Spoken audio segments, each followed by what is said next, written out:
साल से चर्च में जा रही हूँ। आप 14 साल से विश्वास में हैं? हाँ जी। हाँ जी। लेकिन कभी भी मैंने पवित्र आत्मा को महसूस नहीं किया। कभी भी आपने पवित्र आत्मा को महसूस नहीं किया? हाँ जी, चर्च में जाती थी, आराधना करती, 2 मिनट आराधना करती, ध्यान इधर उधर भटकता था। चर्च में जैसे कोई भी लेडीज आई या उनके कपड़ों को तरफ ध्यान देना, इधर उधर ध्यान देना, बिल्कुल मन नहीं लगता था। और जब से मैं यहाँ आई हूँ, परमेश्वर का आत्मा इतना छुड़ा है और मैं बिल्कुल भी छत वगैरह पर चढ़ नहीं पाती हूँ, ज्यादा खड़ी नहीं हो पाती हूँ। आप कितने टाइम से यहाँ जुड़े हो हमारे साथ? मैं 2 संडे हुए अभी। और किसने आपको बताया चर्च के बारे में? ऑनलाइन देखा था। ऑनलाइन देखकर आप आए थे? तारीफ करो उस बहन के लिए। इन्होंने ऑनलाइन मीटिंग को अटेंड किया और ये आए, और ये बहन बता रही है 14 साल से विश्वास में हो और कभी भी आपने पवित्र आत्मा को महसूस नहीं किया। नहीं पास्टर। और आपने ऑनलाइन मीटिंग देखी, उसके बाद आप चर्च से जुड़े हो, तो आपने क्या महसूस किया जब से आप चर्च में जुड़े हो? जब से मैं आ रही पास्टर जी, वैसे मैं अगर घर में भी थोड़ा बहुत चलती हूँ, मेरी टांगों में दर्द हो जाता है। लेकिन जब मैं यहाँ खड़ी होती हूँ प्रार्थना के लिए, मैं इतनी ऊंची ऊंची उछलती हूँ जैसे कोई मुझे गोद में आके उछाल रहा है, और ऐसा दिल करता है कि मैं बस नाचती रहूँ परमेश्वर की महिमा के लिए। मैंने क्या बोला? आप जीवित चर्च में, जहाँ खुदा का आत्मा, ये बहन बता रही 14 साल तक, 14 साल कम नहीं होते चर्च में जुड़े को, 14 साल से, लेकिन कभी पवित्र आत्मा को महसूस नहीं किया। मैंने क्यों बोला? जब हम अपने बच्चों के एडमिशन कराते हैं स्कूल में, हम अच्छे स्कूल को ढूंढते हैं कि कौन सा स्कूल अच्छा है हमारे बच्चे के लिए, जहां हमारे बच्चे अच्छे से पढ़ सके। एक जीवित चर्च भी एक विश्वासी के लिए बहुत जरूरी है, जहां जिस चर्च में परमेश्वर का आत्मा काम करता हो, जिसमें परमेश्वर बड़ी बड़ी गवाहियां आपके जीवन में लेकर आता हो, और आप जिस चर्च में खुदा के कामों को देखते हो, उस जीवित चर्च का हिस्सा बनना हमें जरूरी है। जैसे हम एक बच्चे के स्टडी के लिए अपने बच्चे के अच्छे स्कूल को ढूंढते हैं, वैसे हमें जीवित चर्च की जरूरत है। आमीन। और ये बहन बता रही 14 साल कम नहीं होते हैं, 14 साल से विश्वास में, कभी पवित्र आत्मा को महसूस नहीं किया। अभी कितना टाइम हो आपको हमारे साथ जुड़े? बस दूसरा संडे। दूसरा संडे ही है ये, दूसरे संडे से, यानी 15 दिन हुए हैं, और अभी इन्होंने पवित्र आत्मा को महसूस किया, उसकी सामर्थ्य को महसूस किया। और क्या आपके टांगों में प्रॉब्लम होती थी? टांगों मेरे बहुत ज्यादा शुगर की वजह से आधी टांगों में दर्द रहता है, और अभी भी जब मैं आराधना करी तो मेरा पूरा शरीर भारी हो गया, और मन में हो रहा गवाही नहीं देनी, मैं चंगी नहीं हूँ। मैंने फिर कहा शैतान, मैं तुझे शर्मिंदा करूँ, मैं जरूर गवाही दूंगी, मेरा परमेश्वर बड़ा है, मैं उसके नाम की बढ़ाई करूंगी। और बाथरूम मेरा इतना आता था बहुत ज्यादा, 10वीं साल। आपने लिखा कि पहले आप बहुत चाय पीते थे? हाँ जी, चाय बहुत ज्यादा पीती थी। जिस दिन से इस चर्च में आई हूँ, सिर्फ 2 ही टाइम चाय पीती हूँ, चाय पीने का मन नहीं करता। और आपको चाय बहुत, कितने दिन में कितने बार आप चाय ले लेते थे? 8-10 कप तो ले लेती, और डॉक्टर मना करते थे चाय नहीं पीना, बेटी मना करती थी उसको। और कितने टाइम से थी आपको 8-10 कप चाय? काफी साल हो गए। कितना साल, कुछ आइडिया? होंगे 10-12 साल तो होंगे इस चीज को भी। बेटी गुस्सा होती, चाय नहीं पीनी, उसको भी डांटती थी, मगर तू चुपचाप चाय बना के ला, मैंने चाय पीनी है। और आप जब से यहाँ जुड़े तो अभी कितने टाइम चाय? सिर्फ 2 ही टाइम है।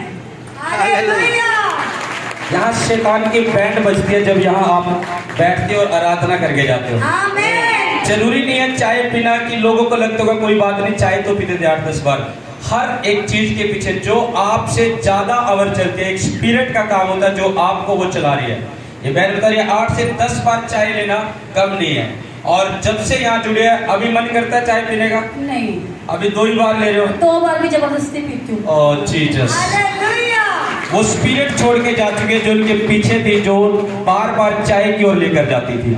जब 2 संडे जुड़े, उस स्पिरिट से, उस आत्मा से छुटकारा पाया। अभी बोल रहे 2 बार भी मुश्किल से लेते हूँ। और आपने लिखा कि आपको वॉशरूम बाथरूम की भी प्रॉब्लम रहती थी। हाँ जी, हाँ। कितने टाइम से थी आपको ये प्रॉब्लम? ये भी 10-15 सालों से थी। 10-15 सालों से। क्या प्रॉब्लम रहती थी बाथरूम? बाथरूम ना ऐसा लगता था कपड़ों में निकल रहा, कपड़े गीले रहते थे। आपके कपड़े गीले रहते थे, बाथरूम कंट्रोल नहीं था। हाँ जी। और कितने सालों से?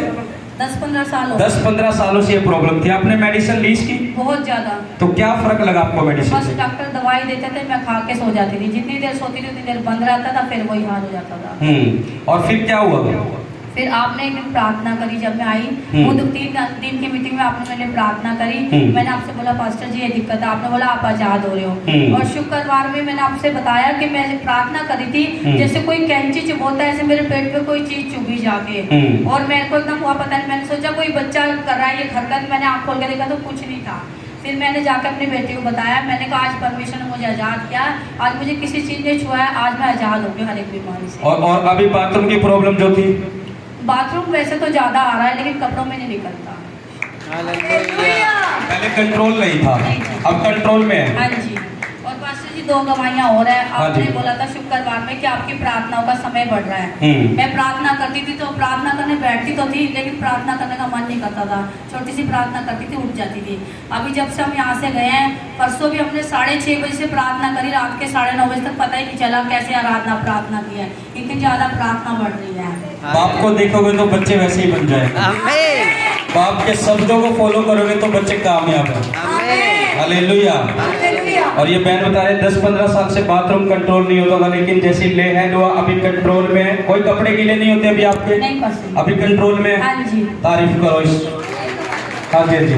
पास्टर जी मेरा भाई 5-6 महीने से लड़के यहाँ से मेरी मम्मी से छोड़ के चला गया। मैं जब भी अपनी मम्मी को फोन करती हूँ, मेरी मम्मी जब भी रोती है कि आपने शुक्रवार को कहा जो परिवार अलग हुए हैं उनके बच्चे मिलने आ रहे हैं। परसों मेरा भाई आया, मेरी मम्मी से मिल के गया, बातचीत करके। और कितने टाइम से अलग हो रहे थे वो? 5-6 महीने से। मम्मी को कहा था मैं तेरे लिए मर गया, तू मेरे लिए मर गई, और अगर मेरे घर आई तो मैं तेरे को जूते मार के निकालूंगा। और कब ये प्रोफेसी हुआ था? शुक्रवार को। और कब मिलने आया? कल रात को मिलने आया। शुक्रवार को प्रोफेसी हो रही है और 3-4 दिन में परमेश्वर उस बेटे के जीवन में काम कर रहा है और वो मिलने आ रहा है। तारीफ करो होली स्पिरिट के लिए, तारीफ करो। पास्टर जी एक अंकल जी यहाँ गवाही दे रहे थे, जो कहते हैं 9 साल से मुझे शुगर है। जब वो गवाहियाँ दे रहे थे तब मैं यही कहती कि प्रभु मैं भी ऐसी 3-4 इकट्ठी गवाहियाँ देना चाहती हूँ, मेरे लिए वही दिन ला। और आज मैंने सच में 5-6 गवाही दी। मैं बहुत खुश हूँ, परमेश्वर की बढ़ाई हो। मैं एक बात कर रहा हूँ, शैतान कभी भी गवाही देने के लिए आपको उठाएगा नहीं। मैं क्यों बोलता हूँ भरी कलीसिया में भी कि आप गवाही जरूर दिया करो जब परमेश्वर का आत्मा आपके जीवन में काम करता है। अगर ये बहन गवाही ना दे, अगर ये बहन गवाही ना दे, बैठ जाओ भी बाद में लेंगे गवाही। अगर ये बहन गवाही ना दे तो वो प्रॉब्लम दोबारा शुरू हो जाती है। वो प्रॉब्लम दोबारा शुरू हो जाती है क्योंकि शैतान यही चाहता है कि आप मुंह ना खोलो, और परमेश्वर ये चाहता है कि अगर मैंने तुम्हारे जीवन में काम किया है तो तुम उस गवाही को देकर मेरी महिमा को करो कि कैसे खुदा ने काम किया। कितनी बड़ी गवाही है, सालों से, 10 साल से, 15 साल से, कितनी बड़ी बड़ी गवाही है जो परमेश्वर ने छुटकारा दिया। क्या हम उसके नाम की महिमा नहीं करें जब खुदा ने छुटकारा दिया? हालेलुया। और जब हम गवाही दे देते हैं, परमेश्वर की महिमा कर देते हैं, वो गवाही हमारे ऊपर पक्की ठहर जाती है। आमीन। आमीन। तारीफ करो। पास्टर जी मेरी भांजी पास्टर अंकुर के चर्च में जाती है। उसने जब भी हमारे को बार बार इंकरेज करा भी आत्मिक चर्च में जाओ, पास्टर जी भी यही कह रहे हैं। तो मैं उसको बार बार बोलती थी मेरे जीवन में कोई भी काम होता है मैं गवाही देती हूँ, शैतान मेरी गवाही चुराता है, मैं गवाही नहीं दूंगी।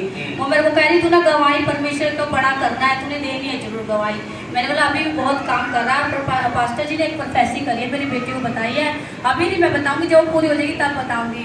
तो उसने कहा नहीं तूने जरूर गवाही देनी, मासी कुछ भी होता है तूने गवाही जरूर देनी है, तूने गवाही को चुमाना। तो बार बार ये मत कह कि शैतान तेरी गवाही को चुराता है। उसके कहने से मैंने जबरदस्ती गवाही दिया। वो कह रही गवाही जरूर देनी है तूने। गवाही देना जरूरी है हमारे। थैंक यू लॉर्ड इस ब्लेसिंग के लिए। और ये पूरी तरह से मेरे खुदा छुटकारा पाए, धन्यवाद करता हूँ जो बाथरूम की प्रॉब्लम से आपने छुटकारा दिया, कंट्रोल किया, और ये पूरी तरह से नॉर्मल हो। बहुत सी बीमारियों को प्रभु जी आपने छुटकारा दिया। मेरे खुदा मैं तेरा थैंक्स करता हूँ यीशु मसीह के नाम में, आमीन।